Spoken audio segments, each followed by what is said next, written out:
ano ba yung mga wrong ways to say I'm sorry? Kasi sinasabi nila na humihingi ka lang ng kapatawaran kasi number one, tatalo ka na sa conversation. Okay, may Kumbaga, nagawa ka. oo, may nagawa ka. So, sige na lang, magsasabi na lang ako ng sorry.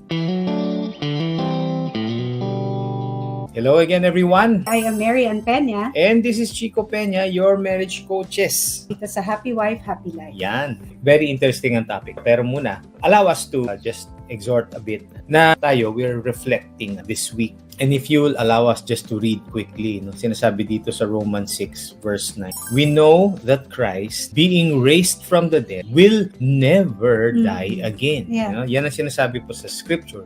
Death no longer has dominion over him. For the death he died to sin once for all. Ibig sabihin, isang beses lang po namatay ang ating Panginoon para po sa ating lahat. Tama Hindi yan. lang yung tayo ngayon, at this time, people before, and the coming generations. Right. Once for all, but the life he lives to God. So, you also must consider yourselves dead to sin and alive to God in Christ Jesus. At Alright. ngayon nga po, no, it's the best time again. Pag-usapan natin ngayong gabi, yung para lang matapos na tong usapan na to. Kasi nakakakulele na eh. So, I'll just say I'm sorry. Pero for some Oo. naman din, sorry is indeed a magic word. So, sort of a magic word. Sabi nga po nila, madali naman humingi ng sorry or magsabi ng I am sorry. Pero ang tanong po, kung sinabi po ba natin, ito ba ay authentic? Ito ba ay bukal sa ating puso at galing talaga sa ating mga puso? If we will not, or if an apology is badly done, it can contribute to the deterioration of a relationship. There are wrong ways po pa talaga na magsabi ng I am sorry, no? So, I hope na sa lahat po ng nakikinig, kahit hindi po kayo may asawa na, or single po kayo, or solo parent po kayo, hopefully this will encourage you and pagbulay-bulayan po natin. We are going to give you wrong ways to say I am sorry. At straight po tayo sa number 1. Sorry na, sorry na, sorry na. Nako, 3 beses pa eh. Or kahit hindi po ganun ka strong, pwedeng sorry na, sorry na, sorry na. Yung parang binabite mo yung lips mo na medyo ang tawag po dito ay passive-aggressive apology. Oh. Ginagawa mo to na sorry na, sorry na, sorry na para silent na yung asawa mo. Tapos, hindi siya pumunta dun sa topic na ayaw mong pag-usapan. Minimize na lang yung nangyari dun sa tao. Kaya, hindi lang isa, hindi lang po 2, 3 beses ka magsasabi ng sorry na, sorry na, sorry na. Yun Kasi po pa, ang- hindi narinig yung una, hindi mo narinig yung pangalawa, o may pangatlo. So, hopefully, no, let's reflect on that. Pag sinasabi ba po natin yung sorry na, sorry na, sorry na, ay sa ganong manner, at ano po ang intensyon ng ating puso nung sinasabi po natin yon. Number 2, wrong ways to say I'm sorry ay sorry na, pero meron kang pero. Buti kung pera, di ba? pero, yung bang pagsusorry natin, pwede bang sabihin, wala nang but, I'm sorry but, di ba? I'm sorry pero, Tama. di ba? Dahil kung hindi, it's another way of being not sincere sa pagsasabi ng pero. Parang ang gusto mo sabihin ay meron ka pang dahilan. Tama. So, sorry na, pero alam mo, Oo. kasi ikaw eh. Oo, Ayun. Tama. Hindi ka solve. May gusto ka pang ipa-realize Oo, sa na- asawa mo. Oo, ako na nga ang naghingi ng tawad. Pero makinig ka. yan. Alam mo kung bakit? Kaya ako nagkakaganito. Oo, Kasi ikaw eh. oo, O sige na. tama. Hopefully po, no, when we ask for, saying I'm sorry or telling I'm sorry, especially po sa ating asawa, wala po itong kakabit na pero. Sige, quickly, move po tayo sa pangatlo po natin. Ito naririnig, kahit ako siguro po sinasabi ko ito. Sorry na, ikaw naman kasi. Nagsabi nga ako ng sorry, pero sinama ko pa yung pero, tapos nanuro pa ako. Kasi ang ibig sabihin po nito, sorry na ikaw naman kasi, yung apology ko, hindi ito yung talagang, ito ay galing lang sa aking bibig. Kumbaga, may masabi lang ako na sorry sa'yo, kaya ito ang sinasabi ko. Pero talaga sa puso ko, marami akong gustong sabihin na ikaw ang may kasalanan. Tapos sinasabi ko, sorry na, ikaw naman kasi. Di Ako ba? na naman. Putting the blame dun sa Oo. asawa mo. Ang nagiging problema dito, pagka Oo. yung, di ba, dinugtungan mo pa, yung katulad kanina, yung may pero, tapos Oo. ngayon naman, ikaw naman Mang kasi. lalo Oo. siyang mag-i-invite ng more Conflict. conversation Oo. about it. So, hopefully po, medyo i-review po natin ito, mag-reflect tayo kung paano po tayo nagsasabi ng I am sorry sa ating asawa, sa ating pamilya, sa ating mga anak. Pang-apat is, sorry na sa lahat. It's a general and broad apology. May nagawa ka, meron kang hindi nagawa. Mm-mm. Diba? It is specific. Doon ka magte-take responsibility.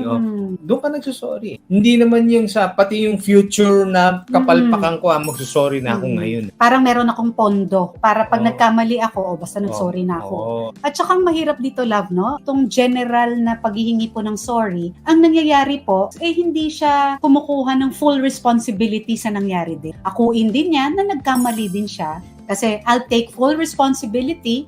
Nagkamali ako, love. I am sorry. Yeah. Kaya hindi ko po pwedeng sabihin, sorry na sa lahat. Siyempre, this is only one way. This is the person na who is asking for forgiveness. Diba? Kaya siya nagsusorry. Yung tumatanggap din. Be sincere in the way that you ask for forgiveness. Yung Yeah. pagsabi mo ng sorry. Hindi natin pinangungunahan yung iba nating topic. Huwag na tayong maglagay kasi in our mind doon sa nagre-receive ng sorry na may preconceived notion ka Tama. na kasi na. Paano kung ilang beses nag-sorry? Ilang beses ba dapat patawad? O di kung ilang beses humingi ng tawad, Oo. patawarin. Yun din ang sinasabi sa Biblia. Oo. Na how many times, di ba, will you forgive? Ito pa po, ang isang way na hopefully, no, na tingnan din natin. Sorry na! Nag-sorry May na. halakhak ka pa eh. Tumawa ka. O kaya po ito nagiging wrong, yung you're mocking the person. Nagkamali na nga, tapos 'di ba nakasakit ka na nga, sorry ka, pero sabay tawa ka Minamak mo naman. naman. Oo. Minamak. Kung ano yung ginawa niya, tapos tumawa ka pa, hindi po nagko-contribute sa ating buhay mag-asawa or maganda at hindi po nadideepen ang ating communication dito or nasa-strengthen ang ating pagsasama. So hopefully po, pagsabi natin ng I'm sorry ay what is the intention of your heart? Is it sincere? Is it something na you realize na nakasakit ako? Kailangan na akong magsabi ng I'm sorry na hindi ko to gustong gawin sa'yo at hindi ko sinasadya. Mhm. I am sorry. Punta na po Okay. tayo sa number 6. Okay, ito. Sorry na. Balat sibuyas ka kasi. Isang pagsosorry, Wow. nanangutya ka na naman. Balat sibuyas, di ba? Kinumpara pa. Ang nipis kasi ng ang sensitive mo eh. Hindi natin maisip eh. Is there really a better way of saying the exact phrase? Yun yung mismong words na binibitawan natin. Kaya hindi talaga siya magandang sabihin. Because it implies na masyado kang emotional, masyado kang sensitive, Oo. masyado kang iyakin, di ba? Oo. Ba't mo sasabihin yan sa asawa mo? Or minsan sa Tagalog, love, ang tawag nila sa balat sibuyas, pusong mamon ka. So kung maari po, again, nating dagdagan. So wrong way po ha, wag nating sabihin yun, lalo na sa ating asawa. Let's quickly move to number 7. Ito, sorry na. Pero di ako agree ha. Hala.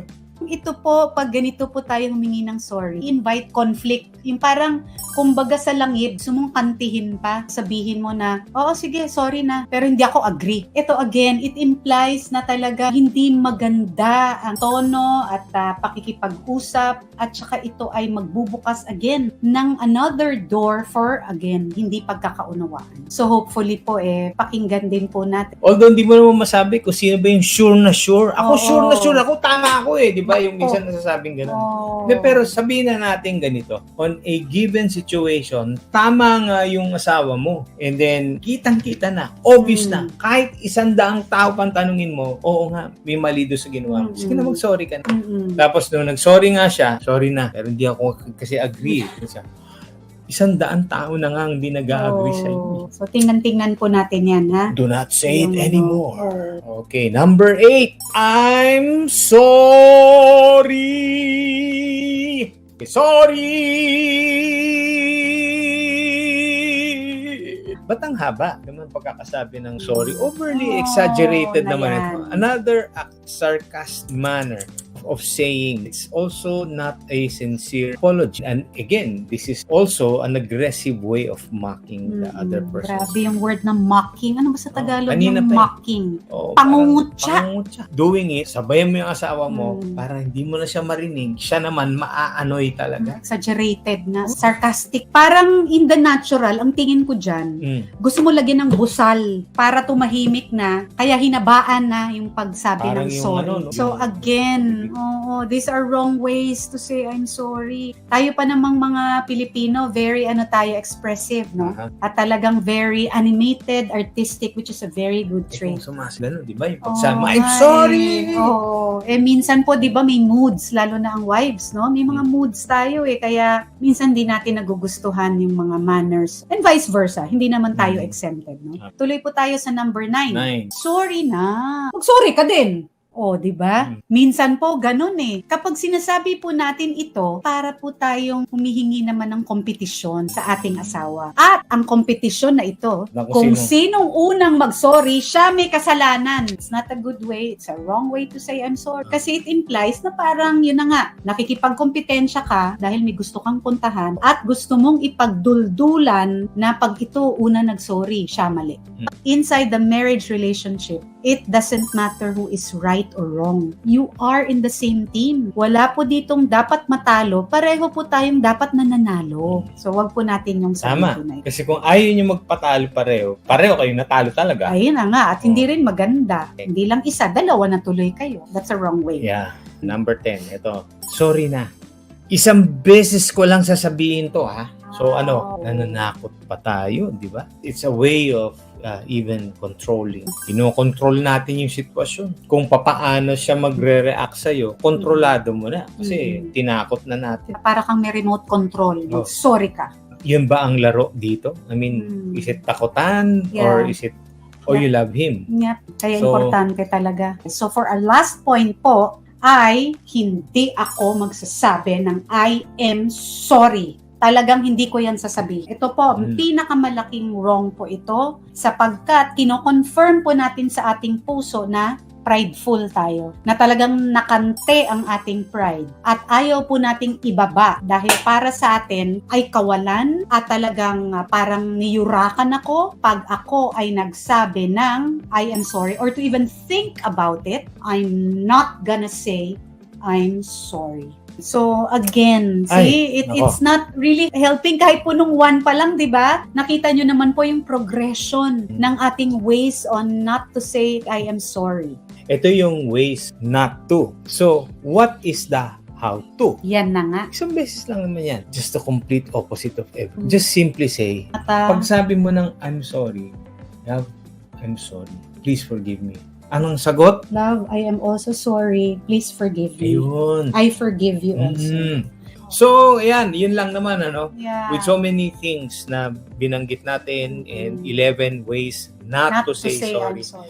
Isa lang naman ang, how to do it is just to say it sincerely. With all your heart.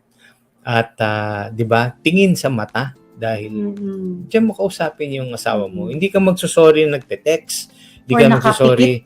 O nanonood ng TV. Tama diba? po. O whatever. Umupo po kayo. Yan, pag-usapan po ninyo ito. So, ito, another bilin para sa ating po lahat. Siyempre naman, saan po tayo hugot ng isa pang encouragement kung hindi sa sinasabi ng Biblia ulit, di ba? Yung Ephesians 4:32. Yan. Ang sinasabi dito, instead, yan, anong gagawin? be kind to each other. So, habang naririnig niyo ito, pakisabi, sabayan niyo nga kami. Be kind to each other. Ano yung next? Tender-hearted. What's next? Forgiving one another.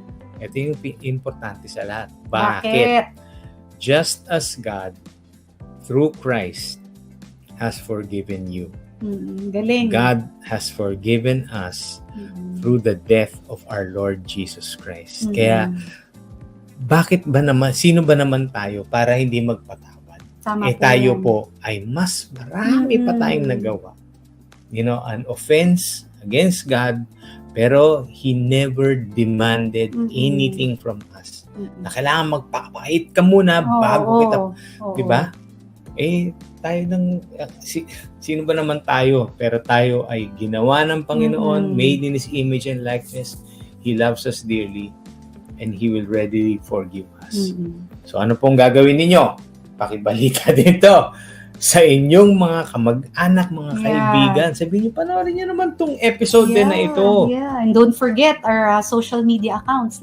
Like, subscribe, and any given time, any given month of the year, pwede niyo po itong balik-balikan. So don't forget. I-share niyo i-share niyo ang ating Facebook page, YouTube, Instagram, meron tayo sa TikTok. So that's it for all of us. So again po huwag niyong kalimutan, we'll see you again in our next episode for Happy Wife, Happy Life.